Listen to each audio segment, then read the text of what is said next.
এবার জাতীয় সংসদ নির্বাচন ও গণভোট একই দিনে অনুষ্ঠিত হবে।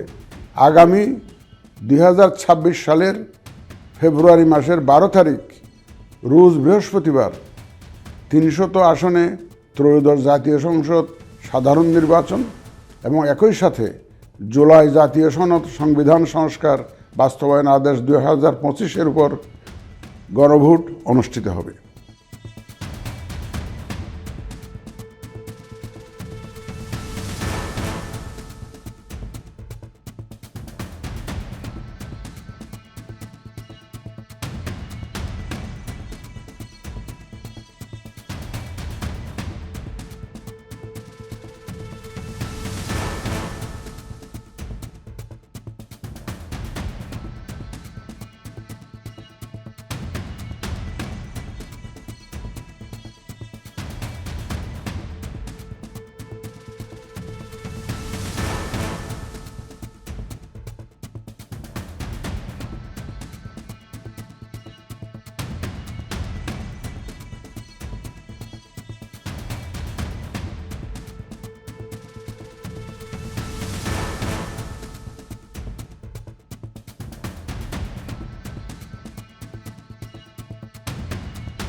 Bangladesh was an emerging economy, a stable country with religious harmony amongst all the ethnic and religious groups.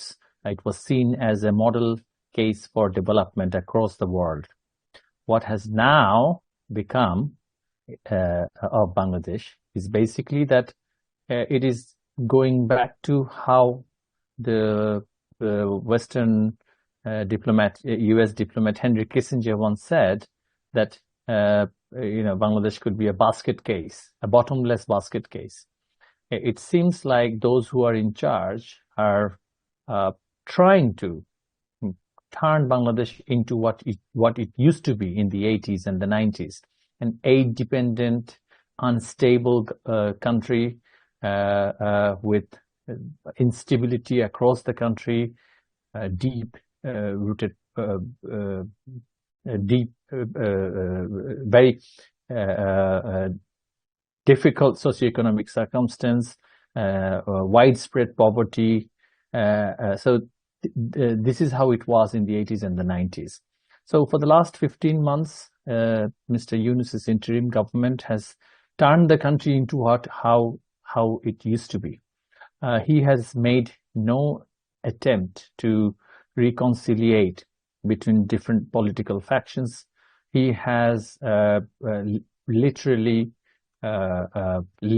freed the terrorists who were convicted of terrorism-related charges, rapists who were convicted by criminal courts. I'm not talking about the political dissidents or politically charged individuals. We can discuss about them later, about the charges they were convicted from. But the country is in the hands of a small group of criminal masterminds. He himself claimed that it was part of his meticulous design that has toppled the government. He was able to unite the anti-Bangladesh forces, the political dissidents, as well as liberal elements in some hodgepodge political understanding in order to overthrow the government of Sheikh Hasina. What started was a simple protest movement, eventually became an uncontrolled riot in which people were targeted and shot by sniper rifles, which one of his advisors have publicly mentioned that police didn't have such lethal weapon to kill the protesters, and these things have happened. And after he had taken charge on the 8th of August of 2024, he wanted to uproot the entire secular liberal political ecosystem of Bangladesh, from the grassroots to the top. It is not just about our leader Sheikh Hasina. It is also about the liberal elements of our society, such as musicians, for example, or actresses, Sufi shrines who have been known to be very liberal in their practice of religion Islam, ethnic minorities from Chittagong hill tracts to the plain lands, and most importantly, the religious minorities, our Hindu community, the Buddhist community, as well as the Christian community. So they feel vulnerable in their own country now. So the way he wanted to portray it as that it is just a purge against Awami League, which he never denied, because he wanted to purge the party itself. Although, I mean, if you were to hypothetically consider that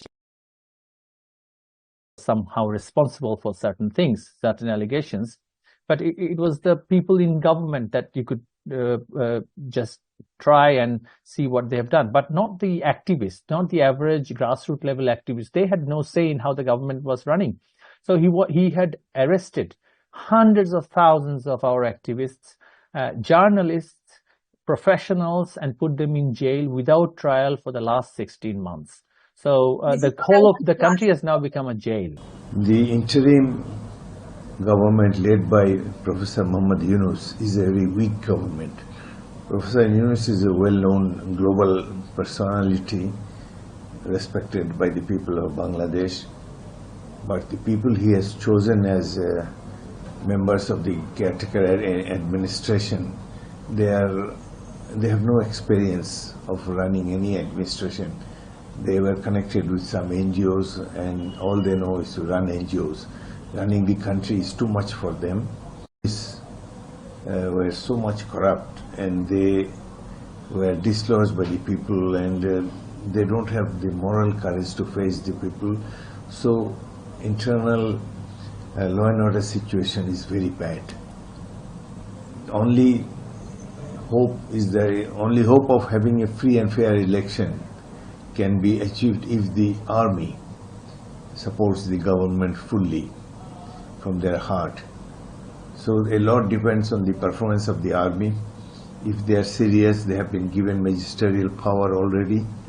So if they perform their duties, then election should not be a problem. It would be a free and fair election.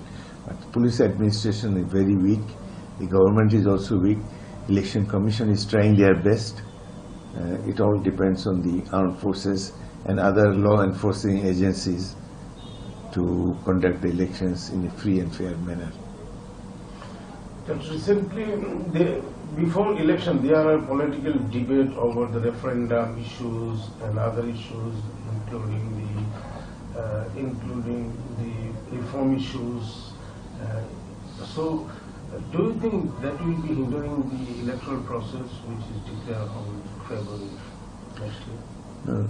The discussion phase is over by now, and the persons who conducted the reform dialogues, they have all left for USA. So now only one issue is left about a referendum, whether the referendum should take place before election or on the election day. Some of the parties, smaller parties, they wanted it on before the election day. But BNP and all the major parties, except Jamaat-e-Islami, they all want it on the election day. There are many valid reasons for that. Conducting a referendum is a matter of expense, lot of expensive. So it is always better to have the election, have the referendum on the election day. Most of the political parties are in favor of holding it on the election day. So this is only a small thing to be resolved by the interim government now. They have given a deadline of 7 days, which expires today.